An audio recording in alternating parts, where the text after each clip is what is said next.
Typology Tribe, welcome back. Drum roll, please, for our new friend, Hanna Howard, Enneagram 4 with a 5-wing. She is a novelist, the author of the amazing book, Our Divine Mischief, as well as Ignite the Sun. Hanna, welcome to Typology. Thank you. Thank you for having me. So we try on every show to have a couple of sort of education moments. So I want to talk about the difference between a 4 with a 5-wing and a 4 with a 3-wing, because they're pretty distinct. Yeah. So let's just start with you describing 4 with 5 and what your experience of it is like, because it's a very funky combination. Yeah. For me, as a 4 with a 5-wing, I think I lean heavily into the 5 when I'm getting excited about a new topic, whether that's research for a book that I'm writing or research for my life. I want to kind of dive down that rabbit hole and dig at it until I'm satisfied. And I don't lean as heavily into the 3 sort of, I see the 3 as being a little bit more social probably than the 5, which obviously is not true for everyone. But that kind of self promoting, even corner cutting that the 3 has, I wouldn't say is quite as natural to me or what I reach for quite as much as the 5's sitting with and I don't know, kind of indulging in information or quests for information. Beautiful. So here's just a couple of snippets, and you tell me if this sounds like you. Typically, we call the 4 with a 5 either the philosopher or the bohemian. They're quirkier than a 4 with a 5. You're right. Typically, not always, but typically the 4 with a 5 is more introverted than a 4 with a 3. That 3 energy makes that person a little bit more gregarious, a little bit more outgoing, a little bit more self-promotional, right? The core type, right, as you know, it's all about authenticity, the seeking of uniqueness, originality, very not fixated, but very concerned with their inner experience. And then often grappling with feelings of deficiency, personal deficiency, or longing. Right? You actually had a funny quote. You were talking about in college, you were reading Shakespeare, and it was kind of a moment when you knew that you were probably a 4. Tell the story. Yeah, so in Twelfth Night, there's a scene where the main character, Viola, is describing to the man she loves a scenario about a woman who is in love, unrequited, and she's sort of hiding the truth from him in this story. But he asks her, did she ever tell her love? And she says, "A blank, my lord. She sat like Patience on a monument, smiling at grief." And for me, as a 20-year-old, that was like the goal, right? Like I have pain and I want to just sit and smile at it. I want to be stoic about it. So 4. Of course, we're not. I know, it's that 4 thing. And when, as you said, when we were talking before we hit record, right? Like when you're young, your personality patterns are just off the leash. They're not restrained. They haven't been softened by life experience. So they're really right out there, and you can really, really see them. So like Enneagram 4s with a 5-wing, the focus of attention is toward the inner world of ideas and emotions and meaning. Everything's about meaning. What does this mean? And often, you're trying to seek to understand life at a very, very deep level. And you do that before engaging outwardly. So there's that 5 quality, right? It's like, I'm going to hold on to this information until I'm going to write a book. Or until I'm going to have this kind of conversation. And like 5, sometimes they can seem to be very reserved, very private, and a little harder to reach. Whereas the 4 with the 3-wing, we call the aristocrat. Right. And it adds, that 3-wing just adds a lot of ambition and a lot of adaptability in social situations and a desire for recognition and success. I'm a 4 with a 3-wing. I have a very heavy 3-wing. The older I get, the more 5-wing I get.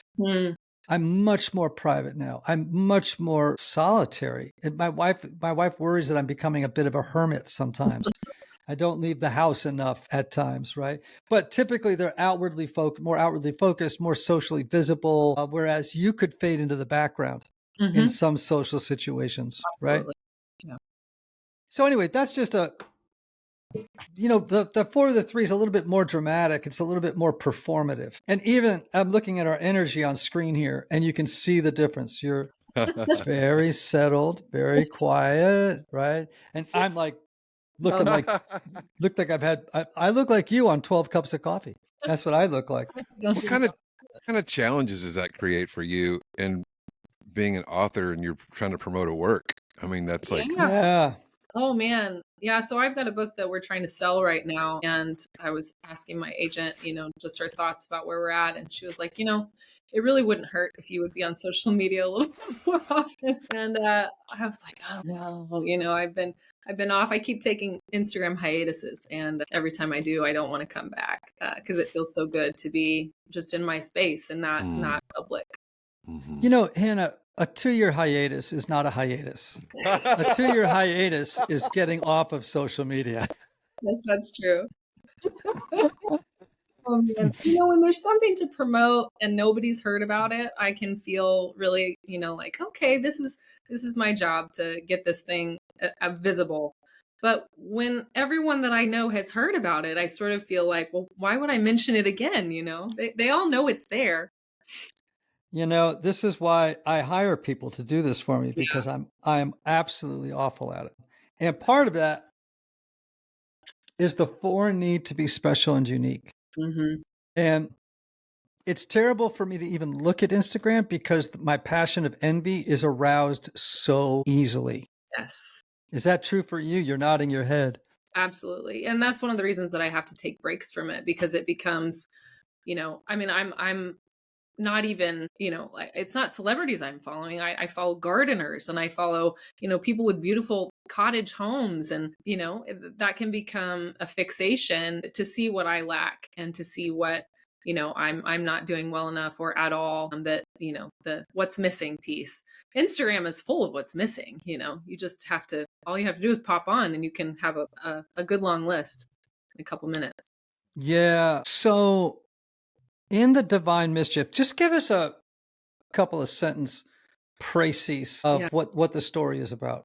Yeah, so it's a really quirky book, and I find it difficult to pitch it. So I'll do my best. So it's an alternate history story. It's fantasy for young adults, but I like to say that, like C.S. Lewis would say, that if a book can only be read by young people, it's not worth reading at all. So I think it's for everybody. But it's set in an alternate version of Scotland, an alternate version of the island of Isla. And so it's a fishing village, and it's about a girl who goes to the island where her village's goddess lives to receive her token that's going to tell her what to do with her life. And instead of meeting the goddess, she meets a dog. And this is not expected. This has never happened to anybody before. So she brings the dog back, doesn't know what to do. And the village elders basically say, okay, we're going to put you through this series of trials to determine whether you belong here or not. And the dog, this isn't spoilers, she turns out to be wish granting, and there's a boy on the island who's a sort of pariah, and he's assigned to help her. So it's all 3 of their journey to belonging. The dog actually is a point of view character, and her chapters are written in verse. And so all 3 of them are trying to figure out where they fit, but it's through this series of trials, and eventually some geopolitical stuff that gets thrown in, that they all figure out where they land. So that's very interesting, that one phrase you had. They're all trying to figure out where they fit. Yeah. Which feels to me like a description of the quintessential Four's life quest. Yeah. How is the desire or the longing to fit? Mm-hmm. How is it getting played out in your fiction as a reflection of what's going on in the reality of your life? Yeah, that might be why I write for teenagers. So, that's kind of where I go first when I'm writing a book. I've now written something for adults too, but teenagers are right in the middle of, like, all of them, right? It's not just the 4s. They're all wondering, where do I fit and who am I and where am I going to wind up? And maybe for the 4, that question never goes away. And so it does find its way into my fiction pretty easily. That for me, it's a constant reassessment of where do I fit now? maybe I have been fitting, but where am I going to fit in the future? Do I fit at all? Often I think I feel like, no, I don't. And for me, the biggest questions are easiest to parse out in fiction, whether that's reading or writing. Fiction has always been the place that I go to wrestle with questions. You know, I hear you on that. And I also really resonate. I think a lot of my artistic life has been centered around the whole question of who am I? Am I really loved? Mm-hmm. What is the meaning of my suffering? And am I alone? You know, those are questions everybody has, but they're really at the fore for us, you know? And I was telling someone the other day, I was remembering a song I wrote 30 years ago. And here's the first verse. It goes, well, I've got that. Remember, I was a young guy, so 40 years ago. It goes like this. It goes, well, I've got this hole inside my heart, and it's caused me years of pain. Someone told me once you could fill it up, but it comes back time and again. So where's the stream that runs through the desert? Where's the rose that grows in the sand? God, I called your name, but only silence came. And I'm angry because I still don't understand. What a Four song. Anthony is laughing his head off. So good. That is so. Yeah. So Man. Man. And I don't want to laugh at that young man, right? Yeah. Like, because that young man actually, out of that compost, if you will, came some beautiful things, right? Yeah. But, you know, we have to, as fours, we have to manage our pathos well so that it doesn't consume us. Have you had or come close to your suffering, your experience of suffering, the unnameable piece that's missing? Has it ever come close to consuming you? Yeah, I mean, I think this is probably true of every young Four. In my 20s, it was like, I don't know, the most seductive thing about life was leaning into pain, you know, and really just like wallowing in it, because it felt so, I don't know, robust, real, unique, right? It felt like the thing that maybe set me apart from other people. And the more I could lean into it and kind of observe it too. And maybe this is that five wing, but I've always wanted to pick it apart and to figure it out and to know what it is and where it's coming from and what it's accomplishing. And you can't do that without sitting in it, right? And so I think I wouldn't say that I'm so much that way anymore, but there have been long years of my life where that was at the center, the pain, the anguish. Yeah, the big ache. I like to call it the big ache. But you know, a couple of years ago, maybe three years ago now, I had a stack of journals, literally like 20 journals. And a bunch of them were from my 20s and early 30s. And in those years, I was parsing my childhood. I was just getting sober at 27, and which was one of my disordered ways of dealing with suffering. And I decided, based on what I read in them, after a lot of deliberation, I destroyed them because I just worried that if I died, my kids would get my journals, and I didn't want them to see what I was thinking about in my 20s because it was pretty dang dim. Yeah. It was dark. It was dim. It was, gosh, and I read them and I felt just such an ache for that guy. And also just aware of how easily I nearly consumed myself with it, you know, came right to an edge.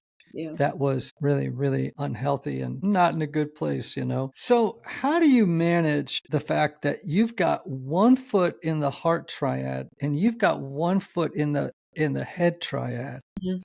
And that is a great gift and a kind of burden at the same time. Tell me about what it's like, because you're the only type that does this.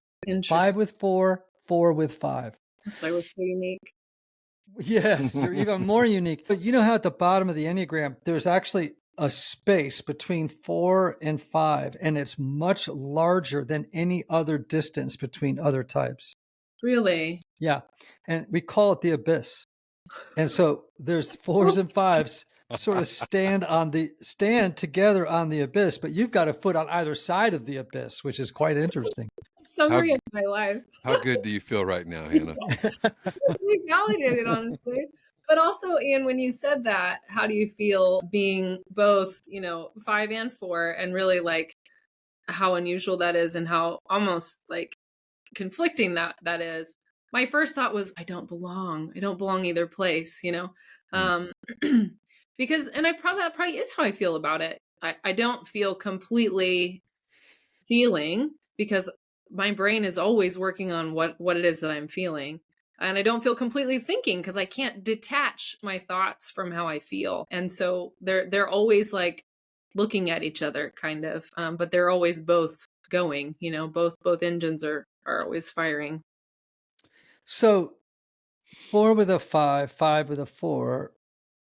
So like I said, the 5 with a 4 is generally much more socially quirky than Mm, the 4 with a 5, right? mm, At the same time, like Merton was probably, some people say a 4 with a 5, others would say 5 with 4. We have the same conversation about Dylan. I think Dylan was a 5 with a 4. mhm. The thing about Merton's writing, for example, is he has this incisive surgical intellect Mm, that is just extraordinary.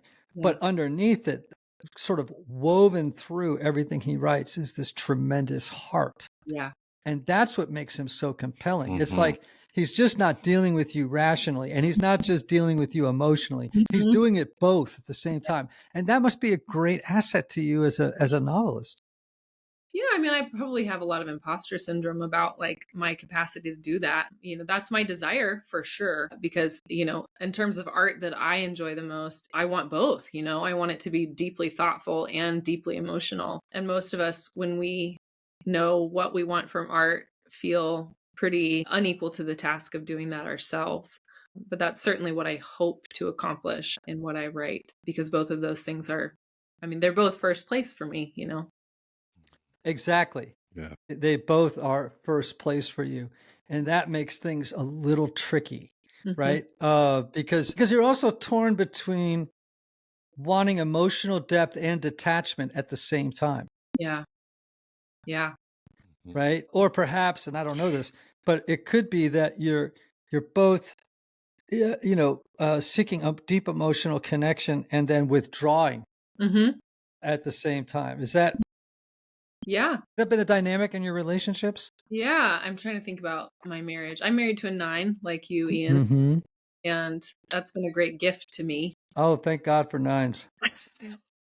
Yeah, a hugely sort of stabilizing force in my life. And we got married late. We were both in our mid 30s when we got married, or I guess early 30s. But so we had both done a lot of work on ourselves before we joined forces. But yeah, I think withdrawal is something that is an impulse for me. And sometimes it's when things are going well, and sometimes it's when things are going poorly. But it feels like a protective measure to maybe even to protect against the kind of like depth of feeling that I Mm. both want and want to avoid. Is that Hmm. the 5 wing that kind of doesn't want the depth of feeling even while I do? Well, I mean, look, it's hard to say. You speak out of your own experience, but I don't think it would be unusual for a 4 with a 5 to want a depth of feeling and connection, Mhm. of intensity in connection, Mhm. while at the same time, the 5 wing might make you less,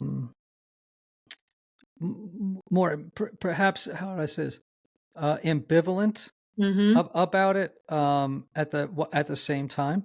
Yeah. So you again could have opposing forces Mhm. at play, and you know that if you're you said you think you're a self-pres 3, which means that you actually have a lot of 3 or 7 qualities, Mhm. Mhm. um, and or you're not as, how would I say this? You don't wear suffering on your sleeve as much as a social 4 does. You would I be much more stoic. I want to be. It's hard to evaluate what's true about yourself. But when, I've been around people who I would certainly classify as the classic social 4, and I sort of have this like revulsion about it. I don't want to be really visible. I want people to know that I'm suffering, but I don't want it to be because I'm wearing it boldly. I want it to be because someone perceived, you know? Yeah, I think that's a little bit more social. I mean, that's a Okay. little bit more self-pres. Yeah. That's a Yeah. little bit more self-pres. Now, so here's an interesting question you can ask your husband. Anthony, tell me what you think of this question, because it's a question I have posed to a few people lately. And the question is, what's it like to be on the other side of me? Hmm. And the reason I asked this question is because there are some things happening in my life and I've been wondering to myself, are there things that I am doing unconsciously that are thwarting my ability to have relationships with others? So I've been asking a couple of key people in my life, Mhm. what's it like to be on the other side of me? Mm. It's a very powerful question. That's good. That's a good one. Sounds scary. Yeah, it really is. Oh my But do you gosh. actually know what it's like to be on the other side of you? No, I don't know that I want to find out. Well, but it's actually an amazing question to ask people. And if you give them full and utter permission Ooh, that's good. to say what it is, what it's like, it has been really helpful to me. Yeah. And because, there hasn't been any like wild Hmm. discoveries, but it has confirmed some things and reminded me of a few things I need to work on. Hmm. Because part of the goal of my life is I want to connect deeply with people, but I don't know what people experience me. All to your point, which is like the problem with your personality is it's always with you. Yeah. So how could you know Yeah. what it's like to be on the other side of you? Yeah. That's I a have good a question. I'm I going to have take a it home. statement slash question. And this kind of goes back to what we were just talking about. So I definitely was more 4 with a 3 early on, for sure. And I'm later in life, I'm definitely 4 with a 5, and just even more so with every year. And when I was younger, I was so much like you, Ian. Still have all these spiral notebooks of just I couldn't feel enough, and I was just I loved it. I mean, it was like I just loved the feelings, regardless of how sad or depressing they might be. And now, if I'm listening to a song or I'm watching a movie, and it's even just a 3-minute song, sometimes I get so flooded with feelings, I just have to stop it. And I pick it back up and I stop it just because I'm feeling so much. Do either of you deal with that? Yeah. Hannah, what about you? Yeah. So I have young kids. I have 2-year-old twins and a 5-year-old. And yesterday, my 5-year-old was watching the Puffin Rock movie. I don't know if you guys know what Puffin Rock is. It's a little Irish kids show. Very, very cute and sweet. I And so love all things Irish, including Irish novels. So Okay. keep going. Perfect.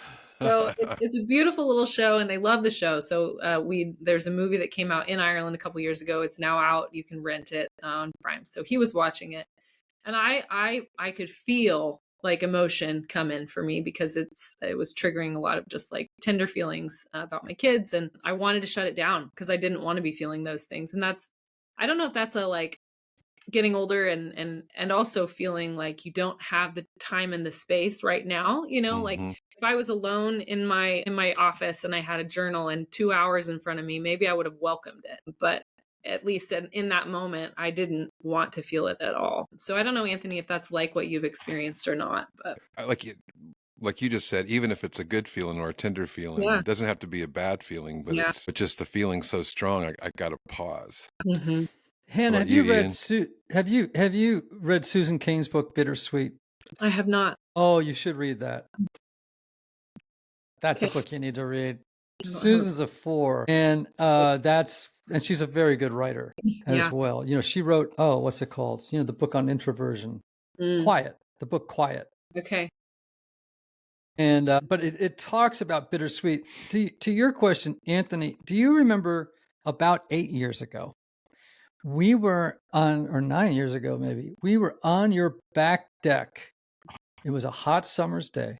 Uh-huh. We just started sitting down and started writing a song together, and I started crying. Do you remember this? I think I do remember that. Yeah. And it got Yes. intense. We were working on this song together, and we had a verse and a kind of a chorus, but it was so deep, and I just went there. Yeah. And I was looking at you, and you being a good 4 were like, your eyes were locked on my eyes. And tears are coming down my face as you and I were working on this song. Mm. And I felt this profound, well, to use an old trope, I felt the bright abyss. Mm. So this place where sadness and joy meet in a strange combination, and it's like this feeling hurts and I want it forever. Yeah. Yeah, totally. Look at Hannah. Hannah's laughed. Hannah just went to get a vodka on the rocks. She just left the room. What numbers have we just lost, Ian? Tell us what numbers My gosh, that are like so shaking many. their heads going, what? These guys need help. Yeah. This is too much of a 4 conversation. Man, Hannah, that's good. Well, listen, I know that you use the Enneagram in terms of character development. I'm very curious about that. Tell me how that worked into the writing of Our Divine Mischief. Yeah. So I came to the Enneagram, I don't know, 10 years ago more. My mother-in-law introduced it to me, and I was in the middle of revising the book that would become Ignite the Sun, which was my debut. So I didn't craft characters in Ignite the Sun with the Enneagram in mind, but kind of went back and typed them later.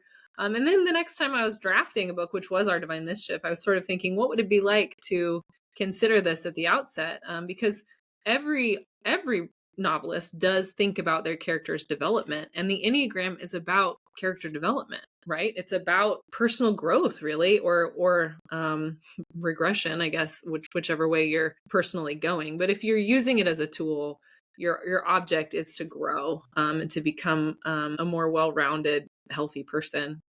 And that's what you want for your characters too. You want to start them out someplace that is not ideal and end them up someplace that is better, that they have grown, and the reader goes along on that journey in order to participate in something that they may or may not have experienced themselves. And so I don't know, it sort of feels like a cheat sometimes, like I can go and I can even use subtypes and have this vast array of character types to choose from. But the beautiful thing about writing characters is that they do what they want, even if you have a plan for them. And so you just sort of try and steer them. But yeah, so I have 3 point of view characters in Our Divine Mischief. You need to explain to people what point of view characters is. Yes, thank you. So when you read a book, it might be written in the first person, which is I, me, I did this.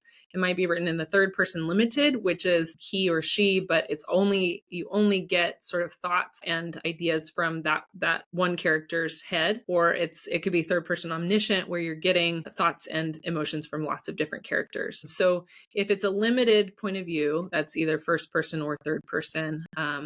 This book has 3 first person point of view characters. So that's just the person who's telling the story in the chapter or in the book. So there are 3 different characters telling the story in this book, but they're limited to chapters. So you don't ever have them fighting for page space. So my 3 characters in this book, one of them is a 17-year-old girl, one of them is a 18-year-old boy, and one of them is a dog. So I didn't type the dog. She's left to be her own enigmatic creature. But the girl she's really like thoroughly based on my husband's subtype. So he's a social 9, which often looks like a 2.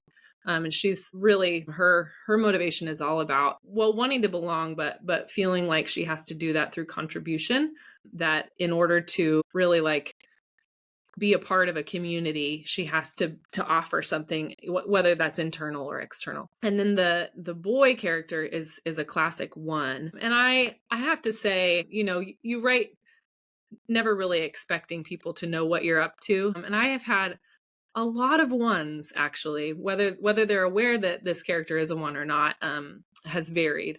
But a lot of 1s who have come to me and said that they've connected with Hugh, is the name of this character, more than any other character they've ever read before, which is hugely validating to me, not just as a writer, like you love to hear stuff like that, but also as someone who uses the Enneagram. It was encouraging to know that the work that I've done to understand people through the Enneagram has actually been fruitful. Yeah. So my first book was a novel, and it's been many years since I've written fiction. Though I will say that in all my subsequent books, my favorite part has always been when I'm telling story, not exposition, right? It's always the storytelling. To me, some days I think to myself, you should just write like David Sedaris books. Like you Yeah. should just write short stories, and not necessarily a novel, but sort of creative nonfiction. But I did not know the Enneagram when I wrote my first novel. And I've gone back and looked at it and then often reflected that these 9 archetypes are actually already quite familiar to us. Mm-hmm. Like we've met them plenty of times. It's not like, and when you write a novel and you're creating characters without any knowledge of the Enneagram, you could look back and go, that's this type. That's clear, right? Or this is that type. Mm-hmm. Where it becomes a danger is if you really became overly precise and said, okay, well, this character's a 1, so they'll never do that, or they'll never do this. What makes people interesting is when they do stuff that's outside their norm. And so I always think sometimes when I used to watch Modern Family, I used to get annoyed because it seemed to me that somebody was like doing the Enneagram, and it was actually not all these weren't characters, they were kind of stereotypes. And so I'd be able to be like, ugh. Same thing with Parks and Rec, even though I loved Parks and Rec, but it was the same thing, the same experience of like, okay, someone has studied personality types, and each of these are a little too perfect. Yeah. So it becomes a little twee, as the Irish would say, right? It gets a little precious in its depiction of different personalities. Yeah. So what is it you're working on right now in your personal, emotional, spiritual, psychological development that is, at the front of your attention? Well, so I mentioned I have young kids, and I'm also a writer. And so a lot of my time is not around people who aren't, 4 feet high or smaller. If I'm working, I'm by myself. And if I'm not working, I'm probably taking care of kids. So it's really different for me in terms of even what my self-awareness is doing, because, when I was a young single person and around peers all the time, or even around, like church community would be a wider swathe of people types. There's so much sort of not even self-reflection, but like self-scrutiny that happens in those engagements that it felt more productive maybe toward self, I don't know, like intentional growth, because you have the opportunity to watch yourself at work, all the time with different types of people.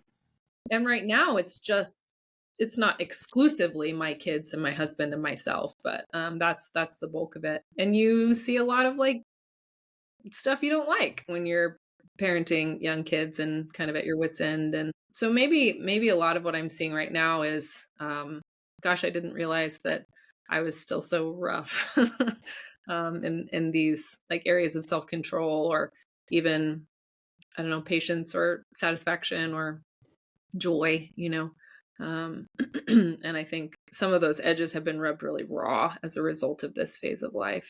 And then you also just don't have a lot of time for sitting down and reflecting on, who you were today and who you'd like to be tomorrow. It is a season of life for sure. And it gets better, but it takes a minute. And one of the things that I think is really helpful for everybody in your sort of stage of life, if they can do it, and I realize there are often circumstantial or financial reasons that they can't, but if you can do at least once a year some 3 to 5 day growth experience. Like, we have lots of friends here, they go to on-site workshops, let's say, right? They just go do 5 days of group work. Yeah. Or there's a friend of mine, Brad Reedy, in Utah and Oregon, and he runs these, he's a psychologist that runs, these intensives called Finding You. Yes, I listened to that episode actually. Okay. And Brad's really sharp, and, just being able to get away to things like that, it's almost like to reintroduce yourself to yourself and to keep that journey of self-growth alive, going to a monastery for a couple of days, and that has a spiritual director you can meet with, or whatever the case is, or having a spiritual director you meet with online when the kids are taking a nap, once every month, but not to settle for life as it is, but to say, these are the things that I'm going to do to keep myself on the edge of learning about myself and the world. So, well, Hanna Howard, what a great conversation. And I want to encourage everybody, go find themselves a copy of Our Divine Mischief. It is a YA book, but it is for everybody, as we said early on in the conversation. And I think that everyone would be served well by reading fiction. Not enough people read fiction anymore, including myself. So fiction is an amazing teacher, an amazing teacher. Hannah, how do people find out about you? I know that you're not on Instagram, and that you don't have a website, and you don't like Facebook or Twitter, X, I should say. Cave in the middle of the mountains. Knock on a couple of the rocks. Maybe I'll come out and introduce. Yeah, there you go. There you go. So my Instagram, I am on Instagram probably more often than I'm anywhere else. It's Hanna C. Howard. That's Hannah without an H on the end. C as in cat. I also have a TikTok, which I'm endeavoring to use more. And that is either the same handle or Hanna C. Howard author or books. Golly, it's really sad that I don't know that. You could go to my website and it could tell you. My website is hannachhoward.com. That's great. Hannah, we got to get you a social media manager. Yeah. I know. Well, you know what, Ian, not to just jump back to Enneagram stuff, but it's the authenticity piece, I don't want to do stuff that doesn't feel authentic. I know. Yeah. It has done more damage to my career, honestly. I mean, it depends on honestly depends on how you define success in a way, right? But you can ask Anthony, he has watched it. Like, if I had been willing to sell out to being the Enneagram shtick guy and making up courses and getting online and doing my stuff, I'd have made a lot of money. Yeah. And the fact of the matter is that every time I tried to be that guy, I literally went into a near depression. Anthony, am I right about this? Look at Anthony doesn't even want to look at me. He's like, do you know how much money you left on the table? Do you have any idea of how much money you left on the table? Like, all Ian, in the name of authenticity. Now, the sad part is I could tell him that, but he could tell me the exact same thing about my career in music. So. Yeah. Because we you mean that record you took 14 years to release because it wasn't quite perfect yet? It wasn't the ideal. Absolutely. It not hit the ideal yet. Anthony, God bless us. We are difficult people. All right. Everybody out there listening, gosh, I hope you've enjoyed this conversation as much as I have, and may you have love, and may you have joy, may you have peace, may you have healing, may you have rest. Can't wait to be with you next time. Bye.